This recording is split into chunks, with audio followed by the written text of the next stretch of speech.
ස්වයං වින්දනයේ යෙදෙන එක හොඳද නරකද කියලා. ගොඩක් පුතාලා මගෙන් අහලා තියෙනවා. මට කෙටියෙන් කියන්න තියෙන්නේ ඔය පුතාලා දුවලා කාටත් ස්වයං වින්දනයේ යෙදුනට කිසිම වරදක් නැහැ කියලා තමයි. ඒ පිළිබඳ ඕනතරම් දොස්තර මහත්වරු ඔය සෝෂල් මීඩියා වල විස්තර කරනවා. ඒව බලන්න මම ඕවා විස්තර කරන්න දෙයක් නැහැ. ඔය මොනවා කරත් ඕගොල්ලෝ දැනගන්න මේ ලෝකේ තියෙන හොඳම ස්වයං ඉන්ධනය තමයි හිත එක අරමුණක තියාගෙන අඩුම තරමින් විනාඩියක් දෙකක්වත් ඉන්න බලන එක. ඒකට තමයි භාවනාව කියන්නේ. ඔය ඉංග්‍රීසියෙන් ලියලා තියෙන එකේ තේරුම තමයි කාලය පඩයක් වැනියෙන් ගියොත් ගියාමයි. කෙටියෙන්ම කියනවා නම් කාලය ගියොත් ආයි ඇතුන් ලවාවත් අනිත් පැත්තට අද්දවන්න බෑ. ඒක නිසා ඕගොල්ලන්ගේ තරුණ කාලය ඔය නීති විරෝධී නැති Tamanට හිතෙන හැම දෙයක්ම කරලා හොඳට විඳින්න. ඊටත් වඩා වැදගත්ම එක තමයි සිහි කල්පනාව තියෙන කාලෙම ධර්මාවබෝධය ලබා ගන්න උත්සාහ කරන එක. මොකද වයසට යනකොට අපේ සිහි කල්පනාව අඩු වෙනවා. ඔය ඇඟිලි භාවිතා කරලා කරන ක්‍රියාකාරකම් වලදී වැඩි සතුටු වෙන්නේ ඔයාද මන්ද කියලා ගෑනු ළමයෙකුයි පිරිමි ළමයෙකුයි වාදයක් ඇති වුණාලු. ගෑනු ළමයා කියනවලු මම තමයි සතුටු වෙන්නේ කියලා. පිරිමි ළමයා කියනවලු මම තමයි සතුටු වෙන්නේ කියලා. දැන් මේක බලන් ඉන්න ඔයාටම පුළුවන් ඔක හොයාගන්න.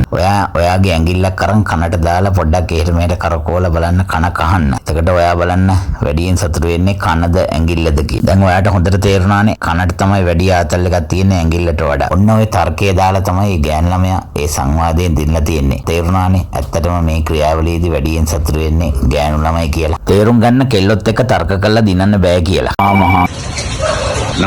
මට තියෙන්නේ තනි තට්ටුවේ කල්ලපු ගෙදර කට්ටිය තට්ටු දෙකට ගේ හදන්න පටන් ගත්ත දවසේ ඉඳන් මගේ ඇඟ පිච්චෙනවා. භූතෙක් අතවිලද කපු මහත්තයා මගේ ඇඟට. ඔබට භූතෙක් කියලා තමයි ඔය භූතයට කියන්නේ ඊර්ෂ්‍යා භූතය කියලා. ඔය භූතය ඇති වෙන්නේ උඹගේ හිතෙන්මයි. උඹට නැති දෙයක් වෙනත් කෙනෙකුට ලැබෙනවා දැක්කහම උඹේ හිතෙන්ම හටගන්න දෙයක් තමයි ඔය භූතය. ඒ කියන්නේ ඊර්ෂ්‍යා භූතය. ඔක උඹ නැති කරගන්න ඕන උඹ සතුටින් ඉන්න නම්. ඔය භූතය නැති කරගන්න දේවාල ගානේ ඉන්න දෙයක් නැහැ. උඹට තියෙන්නේ ඔය මුදිතා ගුණය. ඒ කියන්නේ අන් අයගේ යහපතක් දැකලා සතුටු වෙන්න පුළුවන් ගුණය වර්ධනය කරගන්න එක තමයි. තරුණ පුතාලට ගොඩක් තියෙන ප්‍රශ්නයක් තමයි තමන්ගේ ශිෂ්ණය ප්‍රමාණය ඇද්ද මදිද කියන එක. ඒ ප්‍රමාණ ගැන මම කියලා දෙන්න දෙයක් නැහැ. ඕනතරම් සෝෂල් මීඩියා වල දොස්තර මහතුරු ඕවා විග්‍රහ කරනවා. ඒවා බලන්න. මට ඕගොල්ලන්ට කියන්න තියෙන්නේ ඕගොල්ලෝ ඔය මහලොකුවට හදාගෙන හිටියට ගෑනු කට්ටිය ඕක ওই තරම් සලකන්නේ. ගෑනු කට්ටියට අවශ්‍ය තමන්ව රැක බලා ගන්න ආදරෙන් සෙනෙහසින් ඉන්න මිනිස්සෙක් තමයි. ඕක ඕගොල්ලන්ට ප්‍රශ්නයක් වුණාට ඒක ඒගොල්ලන්ට මහා ලොකු ප්‍රශ්නයක් නෙමෙයි. නිසා ඔය පුතාලා මහා වද වෙලා අර පතෝලවල ගල් එල්ලලා දික් කරනවා වගේ ඕක දික් කරන වැඩවලට යන්න එපා. තියෙන එකත් වැඩ කරන්න නැතුව තියෙන ප්‍රමාණයෙන් වැඩක් ගන්න විදිහ ඉගෙන ගන්න. ඒක තමයි ගොඩක් වටින්නේ. ඊටත් වඩා වටින්නේ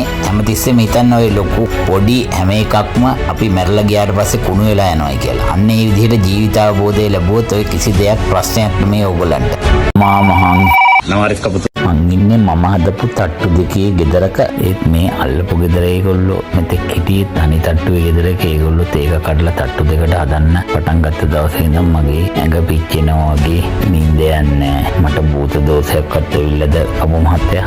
ඔව් ඔබට ඇවිල්ලා තියෙන භූතය තමයි කුහක භූතය. අන් අය තමන්ගේ තත්ත්වයට එනකට ඒකට අකමැතිව ඔබගේ හිත ඇතුළෙන්ම හටගන්න භූතයකට තමයි කුහක භූතය කියන්නේ. ඕකට ඔබට තියෙන්නේ අන්න අයගේ දියුණුව දැකලා සතුටු වෙන්න පුළුවන් මුදිතා ගුණය දියුණු කරපු හිතක් හදාගන්න එක.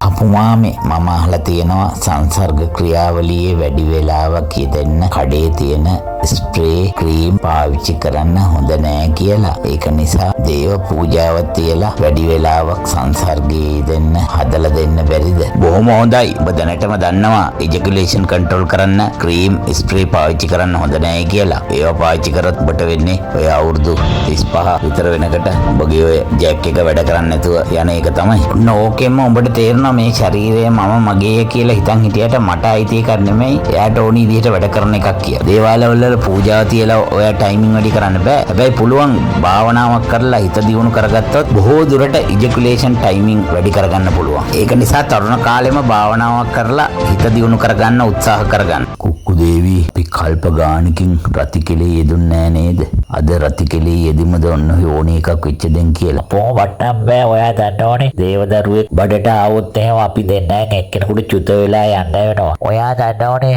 දිව්‍ය ලෝකේ අපි කාමයෙන් වළක්වන්න මේ දිව්‍ය ලෝකෙට උපත් පාලනේ හඳුන්වලා දීලා නැහනේ. නමුත් අපි 33 කෝටිය බැලන්ස් කරන්න ඕන. ඒක නිසා අපිට කැමති වෙලාවට එකතු වෙන්න බෑ. 33 කෝටියෙන් එක්කෙනෙක් අඩු වුණොත් විතරයි කාට හරි එකතු වෙන්න පුළුවන්. කුක්කු දේවි එක අතකට මට හිතෙනවා මනුස්ස ලෝකේ හොඳයි කියලා. කමක් නැහැ අපි දෙන්න අද එකතු වෙමු. අර නැවාරි මට මනුස්ස ලෝකේ කොණ්ඩම් කියලා එකක් දුන්නා.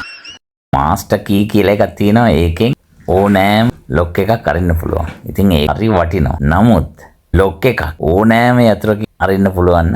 ඒක කිසිම වටිනාකමක් නැහැ. ඔන්න ඕක තමයි වටේ යන පිරිමින්ට වැඩි වටිනාකමක් ඇවිල්ලා වටේ යන ගෑනු අයට අඩු වටිනාකමක් ඇවිල්ලා තියෙනවා. මේක මේ hina වෙන්නේ කිව්වේ මේක ඇත්ත නෙමෙයි. ඔය PPD කියන්නේ පැන දෙනවා කියලා. තව එකක් කියනවා. පැනලා පු දෙනවා කියලාත් කියනවා. ඉතින් ඔය ඔෆිස් වල පවර් ප්ලාන්ට් වල නැව්වල ඔය මොකේ හිටියත් PPD වෙන්න එපා. ප්‍රොමෝෂන් නම් හම්බ වෙයි. හැබැයි ඊට පස්සේ ඇවිදින්න පොඩ්ඩක් අමාරු වෙයි. ඔන්න ඉතින් අද ඉඳන් PPD නොවි PPLD වෙන්න. පැන ලයික් දෙන්න. ඒක නම් ඔයාට දෙන්න ලැබෙනවා. උදේවි ඔයාට අද මොනවද මේ ගෑන් ළමයින්ට කියන්න තියෙන්නේ? නැව්බාර මේ කවිය අහගන්නකෝ. ලස්සන මලට බඹරුන් එයිරොන් ගන්න මල පොඩි කර දමා පැන යයි යන්න පරවුණු මලට බෑ යලි විකසිතවන්න මලදත යුතුය විකසිත බව රැක දන්න. ඉතින් නැව්බාරට මොනවද කියන්න තියෙන ගෑන් ළමයින්ට? ඔය පාර යනකට වැදගත් විදිහට ඇඳගෙන යන්න. නැත්තම් කඳු උඩ ඉන්න අයියලා පවා අයියා පල්ලම් බහැලා අයියා පස්සෙන් එයි ඔයාගේ. හරි උඩින් ටියුන් කරා යටින් ගහනවා තමයි. ඒ උනට ගිටාර ගහන්න පුරුදු වෙන්න. එහෙම ගිටාර ගහන්න පුරුදු වෙන්නේ නැතුව ගිටාර ගෙනහැල්ලා ඔහේ දිරන්න යවන්නේ. ඒ වගේම තමයි මේ ගෑනු ළමෙක් වත් එහෙම කොහොමද යත් එක්ක හොඳ විදිහට ඉන්නේ කියලා දන්නේ නැත්තම් ගෑනු ළමෙක් ගේන්නත් එපා. එයාගේ ජීවිතෙත් ඉවරයි. ඔයාගේ ජීවිතෙත් ඉවරයි. ඔයා වැඩියෙන් ආදරය කරන්න ඕන ඔයාට. ඒක නිසා හෙට ඉඳන් උදේ නැගිට්ටාම ඔයාටම සුබ දවසක් වේවා කියලා ප්‍රාර්ථනා කරගෙන වැඩ ආරම්භ කරන්න. එහෙම දවසක් කරගෙන යනකොට ඔයාටම තේරෙයි ඔයාගේ ගොඩාක් ලොකු වෙනසක් වෙනවා කියලා. සතුටින් ඉන්න නිකම් බෑ. සතුටින් ඉන්න එක ඔයාගේ සිතට පුරුදු කරන්න. පුරුදු කරන්න නැතුව කිසිම දවසක සතුටින් ඉන්න බෑ. මොකද අපේ සිත හැමතිස්සෙම නෙගටිව් පැත්තටම තමයි බර. ඒක අපේ මේ ඩිසයින් ෆෝල්ට් එක.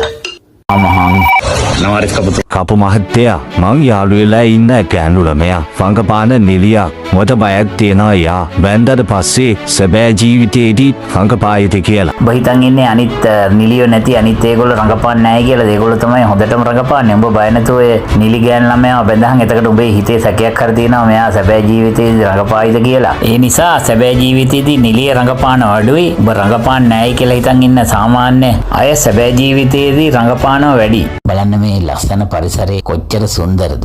ඉතින් මේ බලන්න මේ හරක් ටික නිදාසේ තනකොළ කමින් ඉන්නවා. ඉතින් ඔයගොල්ලෝ දන්නවද සත්තු අපිට වඩා සන්තෝෂෙන් ඉන්නවා. මොකද ඒකට හේතුව ඒගොල්ලෝ හැම වෙලාවෙම ජීවත් වෙන්නේ වර්තමානෙම. ඒගොල්ලෝ හිත අතීතයට යන්නෙත් නැහැ, අනාගතයට යන්නෙත් නැහැ. මොකද ඒ තරම් ඒගොල්ලන්ට දියුණු මනසක් නැහැ. අපි මේ උසස් මනසක් තියෙන නිසා අපි හැමතිස්සෙම කරන්නේ හිත අතීතයට අනාගතයට යවමින් දුක් විඳින එක.